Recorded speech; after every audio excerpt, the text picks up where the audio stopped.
Hey, what's up? This is Jim from Jägermeister. We're here at Damnation 2013 in Leeds, and I'm here with Johannes from Cult of Luna. How's it going, sir? Yeah, so far it's been really good. Been answering a lot of questions, see if you can come up with something new.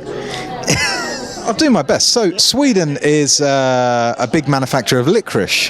How does the licorice in Sweden compare to the licorice of the United Kingdom?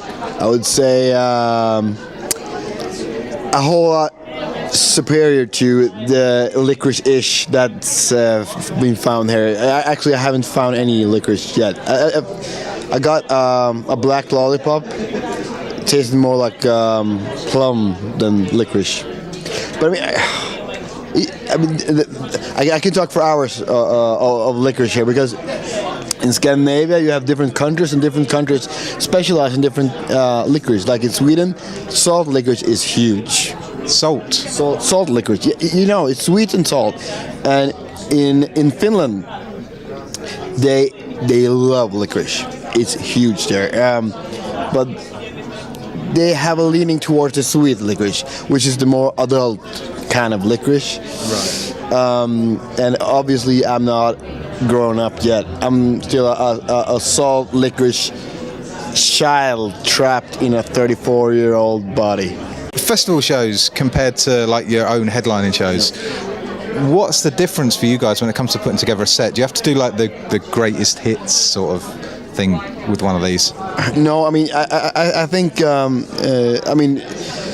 to be a bit serious, it is a bit of a problem because you have much stricter deadlines. Or your set we have 1 hour, so we were discussing on the plane like what songs are we going to play, because the songs that we want to play might not be might not be able, because we are limited. If a band have songs that are 3 or 4 minutes, it's very easy to put a set, but our songs are 10, 15, 12 minutes.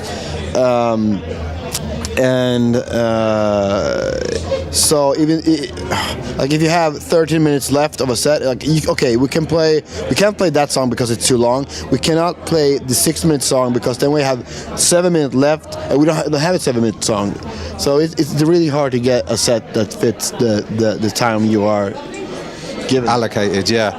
Have you ever thought of just writing like a 40-minute song so you never have that problem at festivals ever again? You just turn up, play that one song and leave?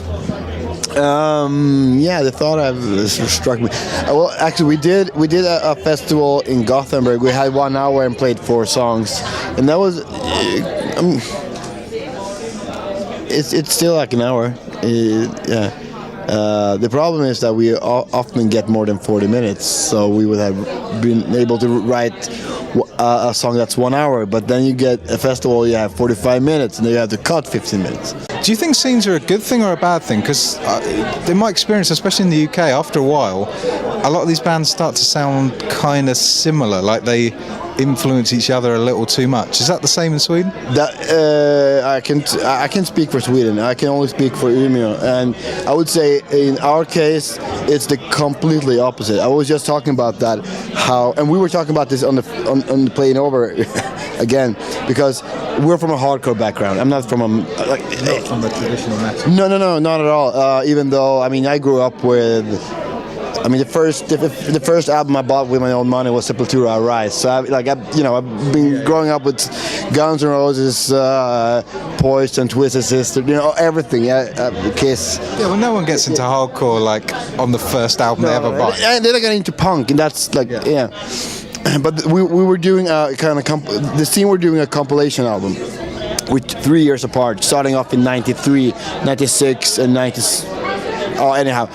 But you can see how the bands on the first album, everybody spread out in completely different directions, and everybody were supporting each other.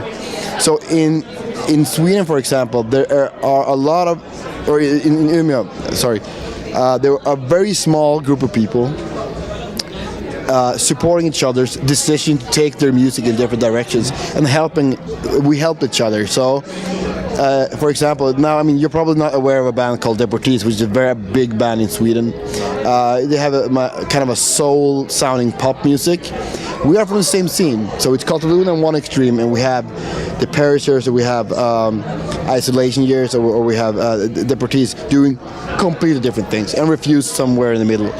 And we're like helping each other and playing on each other's albums, and so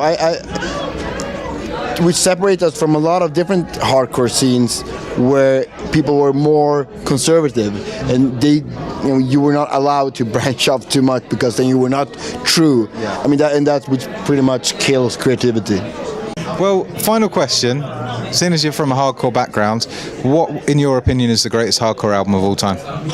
I mean, it all depends on what kind of era you were talking about. I mean, let's go with American hardcore. American hardcore. Oh, I mean, Start Today with Gorilla Biscuits are probably one of the. I mean, you have the classic Youth of Today, and I mean, oh, sorry, I forgot about the greatest one ever. The first band that I think really got influences from the metal scene and did an amazing album, Unbroken, Life, Love, Regret. That's probably one of my absolutely. I would say that's an album that has influenced me in my writing more than anything else.